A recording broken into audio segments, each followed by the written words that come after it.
Hi, my name is Natalie Forsyth. My background is in art and education, and I am currently spending my time and energy to advance sustainable change. Today we are speaking with Kevin Surace, the CEO of Sirius Materials, which is a material manufacturing company focused on high-tech solutions that reduce energy consumption in the built environment.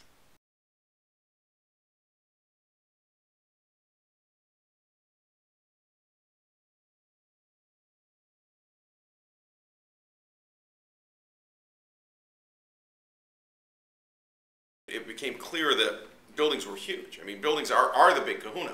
40% of the world's CO2 is really tied to the operation of buildings on a worldwide basis, about 12% to the manufacture of building materials because they're the biggest, most massive things we make every year, whether it's bricks or concrete or drywall or glass or whatever, metals. And then lastly, just in comparison to that, cars are only 9%. And that's always a surprise to us in the U.S. because we use our cars so much. And in the U.S., it's a much bigger number than that. It's more than double that. But when you look at CO2 as a worldwide problem, cars are 9%, buildings are 52%, including the making of building materials. Well, wow, there's a lot of work to do there. And so that was really the inspiration. That's when I woke up and say, now that I know, now that I understand what's going on from a climate perspective, what are my kids going to say about me in 2050? And I want them to say Dad did the best he could.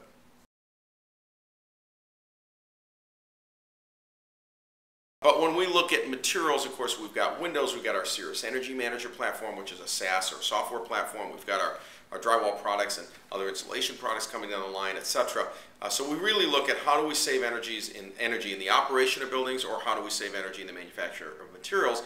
Bill McDonough is on our board, wrote Cradle to Cradle, of course. He is a constant reminder to me almost weekly that we have to look at every single thing we do and make sure that everything we do make can be recycled on the other end into something that is very useful.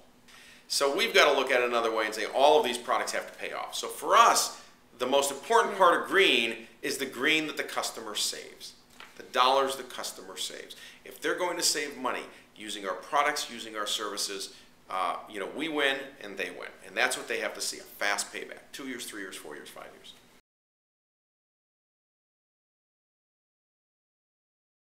Our products all up have been in 70,000 projects now. People, of course, know about the Empire State Building. It's the most well-known building in the world, and we replaced all the windows in the Empire State Building, so 26,000 panes of glass, 6,514 windows. But there were 69,999 other projects at least, including some Mrs. McGillicuddy's homes and passive homes and major structural, commercial buildings and municipal buildings, etc. None of those people are buying our products without an ROI of some sort. And most of those are an energy-based ROI where they're saving money over a shorter period of time. Our Sirius Energy Manager platform, which is an energy efficiency platform to monitor and manage and control buildings, is already in 60, well, we've announced it's in 60 plus buildings, it's in more. And we're seeing savings of 15 and 20, in some buildings 30%, without changing anything but changing the way the building gets used and controlled. Well, that technology didn't even exist till mid last year. I mean, it just wasn't there. And this is a SaaS platform. You can put it in and save money. We've seen people get their money back in 3 months. It's unbelievable. Look, I love the innovation process, and innovation is about letting people know they can take risks. In fact, we want to encourage people to take very big risks. Please take a risk. I know we may not always get to the end result, but it's okay. Take risks. And risks equal innovation. Corporate America has a hard time with that. Corporate America has sort of fallen a little bit into non-disruptive innovation. It's sort of innovative, but they go from a white product to a pink product. We need to really be innovative. We need to stay innovative. So I like the innovative process, the disruptive innovative process. Nobody is more disruptively innovative than Steve Jobs at Apple. I think that's a great moniker for us to follow and take his lead in willing to step up and say, look, I'm willing to do something really unique that nobody's ever done before, and it's very exciting, and it's going to be disruptive to the industry. Trust me, let's go. I'm proud of all of our products. I mean, our Quiet Rocky S has no paper in the middle. It's easy score and snap. It's a fantastic innovation. Our higher value windows, the fiberglass framing that we do now, our fiberglass technology out of our plant in Manitoba is just second to none. We have 6 plants in North America now. So plus software development in India. All of these innovations are amazing. The software, the technology in the software is amazing. What we're doing to control buildings, to control, the HVAC and the lighting and vents and sort of a whole variety of other things that nobody even thought could be massively controlled. We've got one building, there's 5,000 sensors in. We take 300 megabytes in of data a day that's run through algorithms and analytics and finally control that actually, is driven. That was a LEED Platinum building, and we drove 13% savings in a LEED Platinum already just commissioned building. There shouldn't be any more savings you can wring out, and software found 13% the humans couldn't find. That's how it should be. That's really great. Obviously, I think all things are interdisciplinary today to get products out. I'd like to see us get our products through the process faster than we do.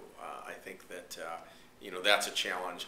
The big challenge for us, for all of our teams, interdisciplinary or not, is that people are so busy that to take time out to do the innovative stuff is hard. We doubled our employee base in a year. We doubled our revenue in a year. It is absolutely, it's sort of crazy.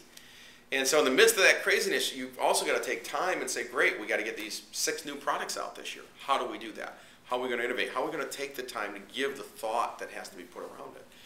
So I love interdisciplinary teams. Again, we have our polymer people, we have our mechanical people, we have our sales people and our marketing people and our GMs and legal, and everybody's got to get around these things. And so it's fun, it's challenging, it's frustrating sometimes because you want things to go faster, but it's important to get that buy-in. It's important to have the right people around it.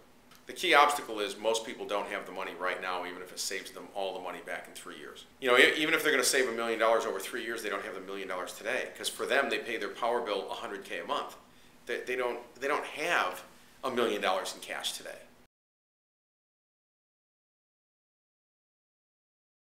I happen to think it's core to being a disruptively innovative company is at the CEO level, you should know your technologies, you should know them well, you should be able to take those risks. You should be able to convince your people that those risks are worth taking, that we may not succeed, but they're worth trying. And you should support that innovation all the way down the line to the janitor who's here. And you want him to be innovative in the way he's cleaning the place. Seriously. So disruptive innovation is hard. It's got to be driven from the top, from what I've seen. I personally, because of my engineering background, I'm always looking for the next best thing. And I listen to customers every day, hear what their needs are. Customers don't come up with products, but they certainly tell you what the problems are.